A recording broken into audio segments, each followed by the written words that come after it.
Salut à tous, alors ça faisait un petit moment, je crois que ça fait pas loin d'un an, je m'excuse vraiment pour le retard. Je vais essayer de reprendre le fil des vidéos avec le temps que j'ai. Je pense que j'arriverai pas à sortir des vidéos avec le rythme aussi soutenu que j'avais fait avant, mais c'est pas bien grave.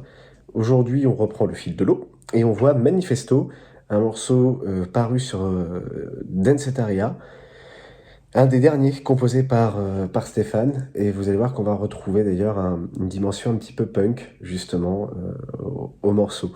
Alors, on commence donc par une intro où vous avez un synthé qui produit un son, c'est un... comme ça, j'aurais tendance à dire que c'est un fa dièse, donc une note fa dièse, jouée en stéréo. Et vous avez une ligne de basse au synthé qui peut être assez sympa si elle est faite à l'électrique. Ça vous fait un truc comme ça.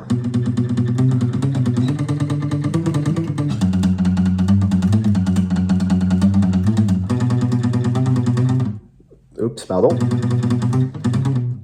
Ouais, c'est ça.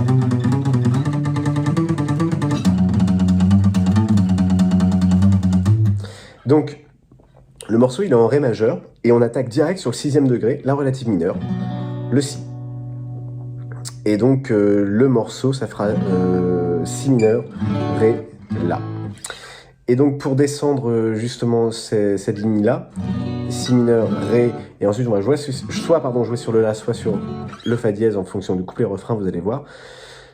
La ligne riff se joue donc sur la ligne refrain. Donc, Si mineur, Ré, Fa dièse mineur. Et la ligne de basse, elle ne fait que reprendre, la ligne de basse au synthé, elle ne fait que reprendre une espèce d'arpège assez chromatique. Donc chromatique, ça veut dire qu'on va passer on va passer toutes les notes. C'est un petit peu une gamme, vous savez, dans une gamme, on va sélectionner des notes avec des intervalles particuliers, gamme majeure. Et si on prenait la gamme de Do majeur chromatique, on jouerait les 12 tons.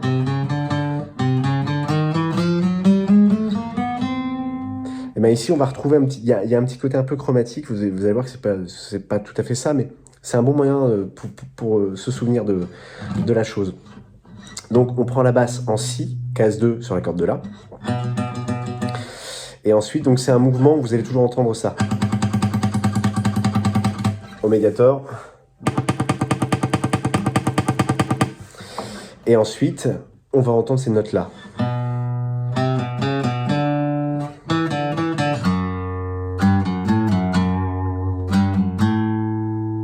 Donc Si, Do, Si, Do dièse, Do, Si, pardon, Ré.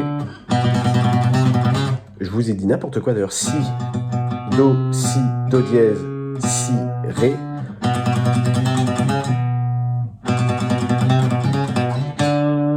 Et quand on arrive sur le Ré, on change en fait d'harmonie.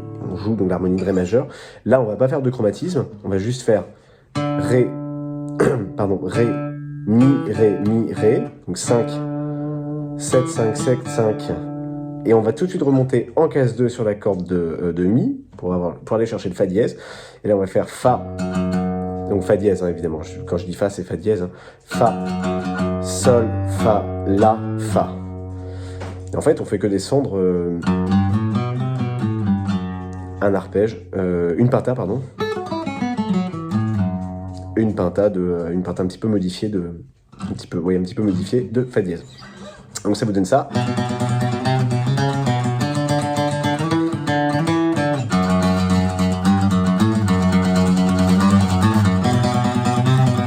Et ça, je pense qu'à la guitare électrique, et le petit effet qui va bien, et en palmant les cordes, je pense que ça peut donner des effets assez sympas sur des arrangements acoustiques notamment. Je comprends pas que ce morceau ait jamais été joué en acoustique par Indochine. Il y a de quoi faire, je trouve.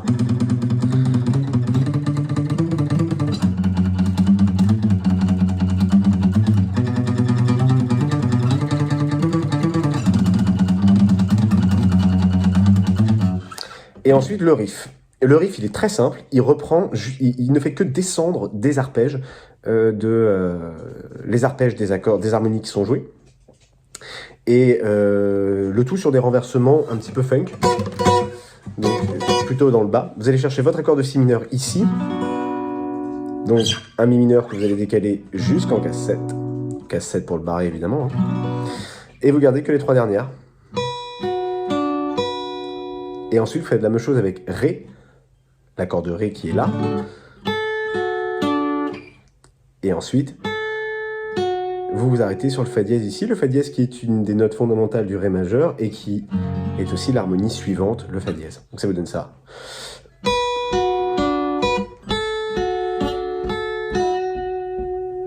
Et avec les harmonies qui se rejoignent en même temps, ici on aurait Si mineur, Ré majeur, Fa dièse mineur.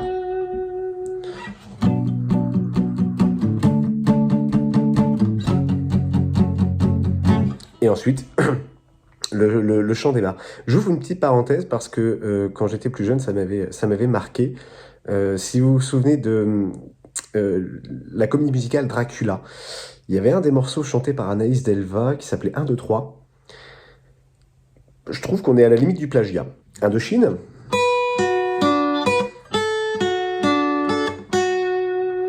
Et Anaïs Delva, enfin, pas Anaïs Delva directement, mais le morceau 1, 2, 3 de Dracula, c'était ça.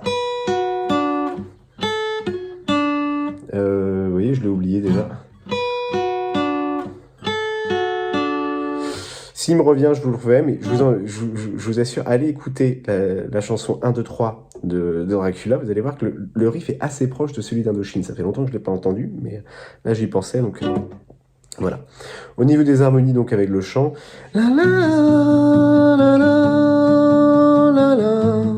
pardon, Fa dièse mineur justement. Et ça va être que ça, et c'est sur les couplets, et c'est là le côté un petit peu punk justement, en plus de la version guitare, vous allez voir, dans l'interprétation guitare, le côté un petit peu punk, il est dans cette construction-là, quand on a 3 accords, et on fait quelque chose d'assez gras avec, en fait, de très lourd et de très imposant. Et les refrains, on deviendra, Ré majeur, La, Si mineur, Fa dièse. On deviendra, c'est division de la joie. Et ça, à vous de voir si vous voulez faire des cocottes. On restera désarmé de sang-froid. Soit vous faites des cocottes, soit vous pouvez imaginer des rythmiques beaucoup plus soutenues. Et tu verras la beauté de nos choix. Je pense qu'il y a matière à s'amuser avec ça. Et vous avez en plus un petit solo de cuivre qui fait...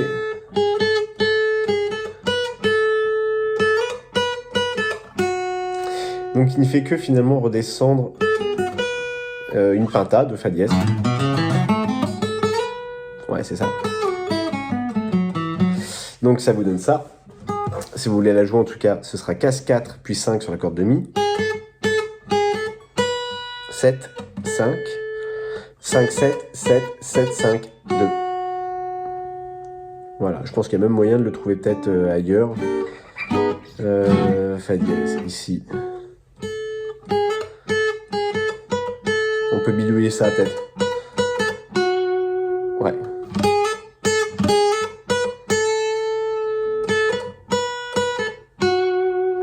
Et je pense que ce morceau, il peut être facilement adaptable en acoustique. Il y a des interprétations qui pourraient être faites, qui pourraient être chouettes, je pense. Mais ça, je vous laisserai faire. Et si vous voulez publier vos interprétations sur le forum, n'hésitez pas. Ça peut être assez sympa. Donc je récapitule, la vidéo est assez courte puisque le morceau est assez simple. Donc, intro. Enfin, intro, ligne de basse au début, puisque l'intro, c'est le riff, vraiment.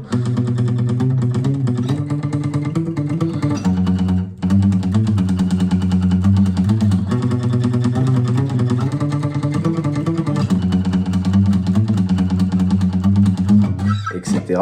Le riff.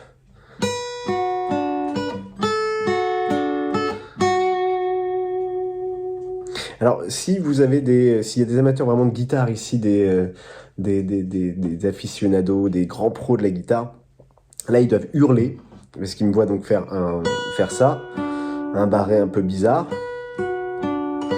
faire un renversement, et ensuite garder ici le Fa dièse, et venir faire un pull-up et un pull-down juste avec un seul doigt. Et ça, les aficionados de guitare, ils trouvent ça atroce. Donc je dis, j'ai conscience de ce défaut que j'ai sur ce riff.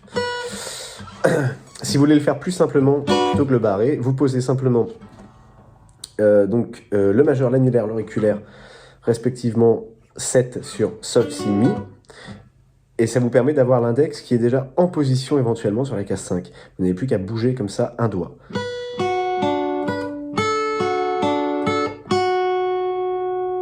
Et c'est beaucoup plus simple. Mais moi, j'aime pas trop faire ça parce que justement, après, je manque de matière ici pour... je suis obligé de tout lâcher, donc je vois pas bien l'intérêt. Mais après, c'est l'interprétation de chacun, hein, c'est vous qui voyez. Et je crois qu'il me revient le riff d'Anaïs Delva.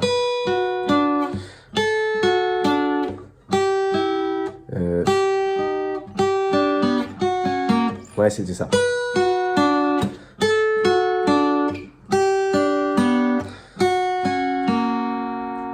Et j'ai toujours trouvé qu'il y avait déjà dans le choix de la tonalité qui est la même, dans le choix des renversements qui sont les mêmes, même si après la progression harmonique n'est pas la même, j'ai toujours trouvé, allez l'écouter, même dans le son guitare, il y a un truc très Indochine.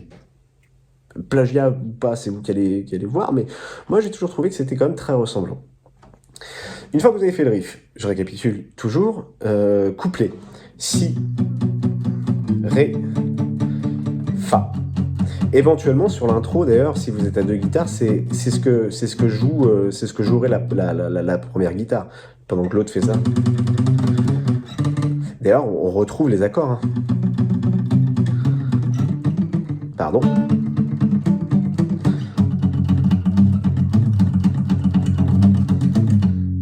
En fait, on les retrouve. Il y a même moyen de, je m'en apercevoir, il y a même moyen de les jouer, je pense.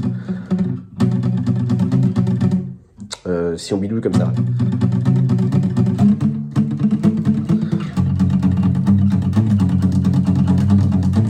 Ouais, on peut même le faire, vous voyez. Et enfin, donc, couplet. Je sais. Pardon. Je prie. Et les couplets ensuite, les refrains. On deviendra Ré, on deviendra La majeur. C'est division de la joie. Et je trouve un côté punk justement dans l'arrangement, dans la façon de construire le morceau. Je reconnais encore un petit peu la patte Stéphane Sirkis, donc Stéphane sur la fin de sa vie. Tout en sachant que ce morceau a été arrangé par Jean-Pierre Pilot, ou Pilote, je n'ai jamais su comment on devait le dire, je sais que c'est un pianiste et un arrangeur d'exception, mais je ne sais pas comment on dit son nom. Voilà pour Manifesto. Si vous avez la moindre question, si vous avez la moindre critique, vous n'hésitez surtout pas. Je vous dis à très vite. Salut!